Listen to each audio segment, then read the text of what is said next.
Olá, meu nome é Reginaldo Cardoso e hoje nós vamos falar um pouquinho a respeito de eclesiologia. Você sabe o que é eclesiologia? É o estudo a respeito da igreja.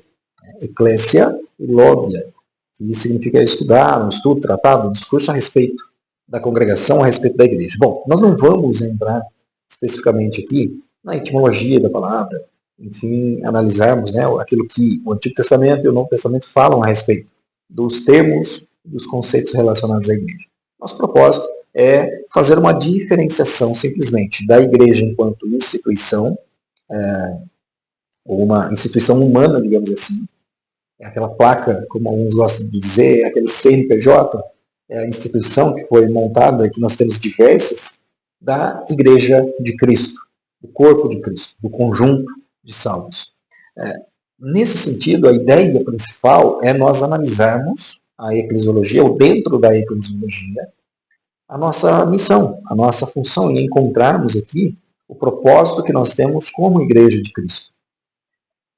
Que não é meramente um crescimento numérico, não é demonstrado na opulência dos seus templos, mas é demonstrado na relação que o cristão tem, ou na sua missão, na sua relação que ele tem com Deus, consigo mesmo, com a igreja de Cristo, com aqueles que fazem parte da fé, mas com todos aqueles que são de fora, então. Que nós podemos chamar aqui de quádrupla missão daí que nós temos. Então, a partir de agora, nós vamos analisar um pouquinho todas essas questões. Muito bem. Uma pergunta provocativa, né? O que acaba tendo mais destaque? É a igreja espiritual? É a igreja viva? É a igreja santa? Ou é a igreja institucional? Veja que a igreja de Cristo não é apenas uma estrutura organizacional, um templo físico, embora nós chamamos isso de igreja também. Mas o composto por todos os salvos, o composto por aqueles que fazem parte da fé.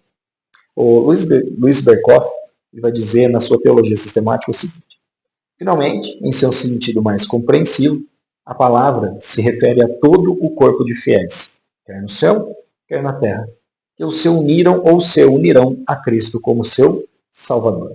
O Berkhoff faz algumas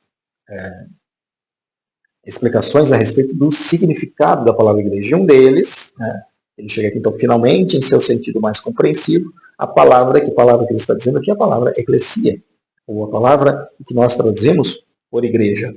Ela se refere ao corpo de fiéis do passado, do presente, e aqueles que crerão, aqueles que receberão a fé através da graça ofertada pelo nosso Deus. Assim, é essencial que nós compreendamos esse propósito da igreja, que nós compreendamos esse simbolismo e esse significado que a própria palavra igreja tem, não apenas no sentido institucional, mas no sentido mais amplo, no sentido, usando as palavras dele aqui, no sentido mais compreensível. Isso proporciona que nós possamos não lutar simplesmente pela nossa instituição, pela placa da nossa igreja, mas que nós possamos agir e atuar como igreja, independente da placa que se apresenta diante de nós.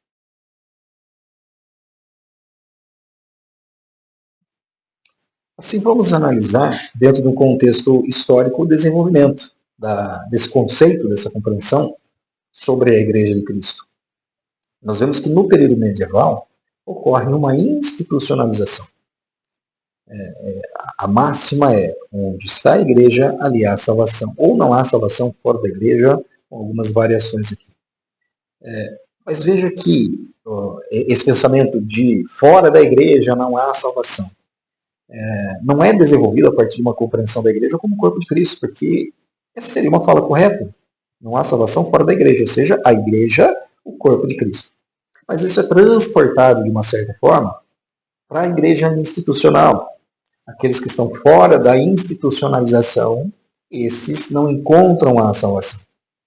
E durante o período medieval, várias pessoas se levantam para denunciar essas questões, culminando naquilo que houve, que foi chamado, né, de reforma protestante, quando Martinho Lutero, por exemplo, diz que não é dentro da igreja que é encontrada a salvação, mas nas palavras dele. Onde está a palavra, a fé. E onde está a fé, aí está a verdadeira igreja. Então perceba a mudança aqui da dinâmica, em que a fé é encontrada naqueles que fazem parte da igreja, em um determinado momento de institucionalização da própria fé, ou da salvação como um todo, para um patamar onde a fé ela não é mais a consequência, mas é a causa. Ou seja, aqueles que encontram fé na palavra de Deus, estes fazem parte, não é isso?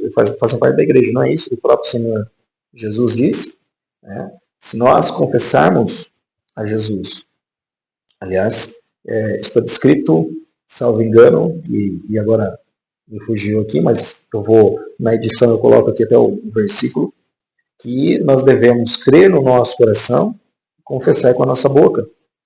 E assim nós seremos salvos. E por essa razão, é necessário que nós desvinculemos a salvação e a nossa fé da simples institucionalização, porque nós estamos enchendo os nossos templos de pessoas que não têm uma conversão genuína, que não têm uma vida com Deus, que não têm uma compreensão da necessidade de uma relação mais profunda, de uma relação mais honesta, de uma relação mais íntima com Deus, que se reflete em uma relação com o mundo, com a criação, em uma relação com o próximo.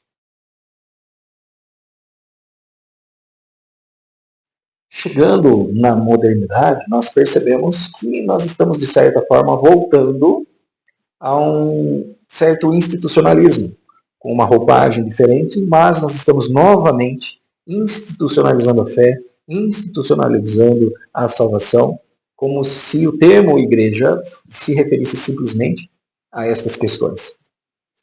Assim, a expressão igreja universal de Cristo ele não deve se restringir a esse ambiente em que nós convivemos. Esse ambiente que nós convivemos acaba causando divisões, acaba causando separações, acaba instituindo, a partir de doutrinas específicas, um certo rechaço contra o outro que pensa diferente. Então, esses líderes carismáticos, eles acabam sendo, por eles mesmos, a base de todo o convívio da comunidade de fé. Então, veja, colocando de uma outra forma. A base do nosso convívio de fé, nessa igreja, nessa reinstitucionalização da igreja, ela gira em torno não da pessoa de Cristo, não nas relações que devem haver dentro do cristianismo, mas giram em torno exatamente dessas doutrinas. Giram em torno desses líderes que muitas vezes abusam do seu poder religioso contra aquelas pessoas que são mais vulneráveis, aquelas pessoas que estão suscetíveis a serem direcionadas por um discurso que não condiz com aquilo que é o Evangelho, que não condiz com aquilo que é o propósito da própria igreja. Karl Rahner, ele vai dizer o seguinte: sua função, ou seja, da igreja, sua função é tornar Cristo presente ao mundo. Quando Karl Rahner vai dizer isso, ele se adequa àquele pensamento anterior de que onde Cristo está, está a igreja. Não é o oposto, não é onde a igreja está, Cristo está. Mas onde Cristo está, está a igreja.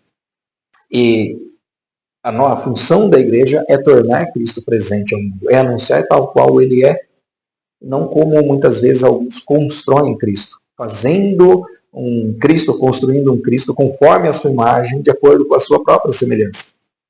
E isso é extremamente problemático, porque nós estamos anunciando a partir daí, então, um Cristo que não é o Cristo bíblico, não é o Cristo real, não é aquele que habita nos nossos corações, mas é simplesmente uma criatura que foi feita para servir aos propósitos e aos desígnios da instituição A ou B.